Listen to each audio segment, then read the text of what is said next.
আসসালামু আলাইকুম viewers, Sabinus কিচেনে তোমাদের স্বাগত জানাই।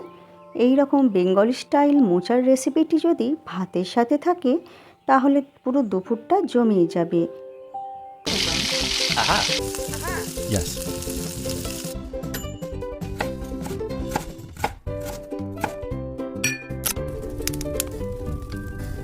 Wow!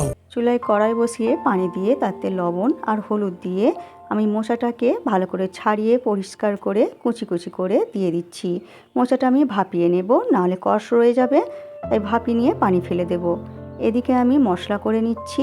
1 চামচ হলদে সর্ষে, একটা কাঁচা লঙ্কা, হাফ চামচ গোলমরিচ, 1 চামচের মতো আদা রসুনের কুচি, 1 চামচ গোটা জিরে পানি দিয়ে পেস্ট করে নেব।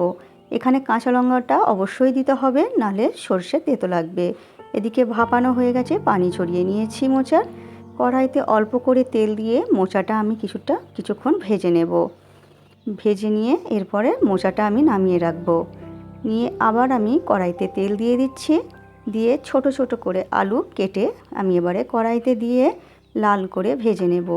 এর আগে তো তোমরা অনেকভাবে মোচার রেসিপি বানিয়ে খেয়েছো, একবার এইভাবে মোচার রেসিপিটি বানিয়ে দেখো, এত দারুণ হয় যে একবার বানালেই তোমরা বারবার বানাবে। এরপর আলু তেল ঝরিয়ে তুলে নেব। কড়াইতে শুকনো লঙ্কা ছিঁড়ে দিয়ে দিচ্ছি, 1 চামচ কালো সর্ষে দিয়ে দিলাম। দিয়ে যখন ভাজা হয়ে যাবে একটা বড় সাইজের পেঁয়াজ কুচি করে দিয়ে দিচ্ছি। পেঁয়াজ কুচি আমি হালকা করে ভেজে নেব। হালকা করে ভাজা হয়ে গেলে এর মধ্যে সর্ষে জিরে লঙ্কার পেস্টটা দিয়ে দিচ্ছি। পরিমাণ মতো লবণ, হাফ চামচ লঙ্কা গুঁড়ো, হাফ চামচ হলুদ গুঁড়ো, 1 চামচ ভাজা ধনে গুঁড়ো, 1 চামচ ভাজা জিরে গুঁড়ো দিয়ে মশলা আমি কিছুক্ষণ কষিয়ে নেব। মশলা ভালো করে কষানো হয়ে গেলে এর মধ্যে ভেজে রাখা মোচাগুলো দিয়ে দিচ্ছি। মোচা দিয়ে এরপরে আবার আমি কষিয়ে নেব কিছুক্ষণ। অল্প অল্প করে পানি দিয়ে আমি বেশ কিছুক্ষণ কষিয়ে নিচ্ছি। মোচা কষানো হয়ে গেলে এরপর এর মধ্যে আমি এবারে 2 চামচ কাসুরি মেথি আমি হাত দিয়ে ঘষে দিয়ে দেব। হাত দিয়ে ঘষে দিলে কাসুরি মেথির ফ্লেভারটা ভালো আসে। তোমরা অবশ্যই কাসুরি মেথিটা দেবে এই রেসিপিটায়। দিয়ে এরপর আমি অল্প করে পানি দিয়ে দেব। নেড়ে এরপরে এর মধ্যে আমি 1 চামচের মতো গুড় দিয়ে দিচ্ছি। তোমাদের কাছে গুড় না থাকলে চিনি দিতে পারো, স্বাদটা ব্যালেন্স হয়ে যাবে।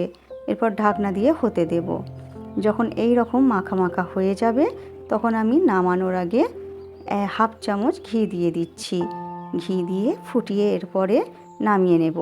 নামিয়ে এরপর তোমরা পরিবেশন করো ভাত রুটির সাথে। আমার রেসিপিটি তোমাদের কেমন লাগলো কমেন্ট করে জানিও। ভালো লাগলে বন্ধুবান্ধবের মাঝেও শেয়ার করে দিও। আমার রেসিপিটি ফেসবুক থেকে দেখলে ফলো করে দিও। ইউটিউব থেকে দেখলে সাবস্ক্রাইব করে পাশে থেকো। আমার রেসিপিটি শেষ পর্যন্ত দেখার জন্য অনেক অনেক ধন্যবাদ।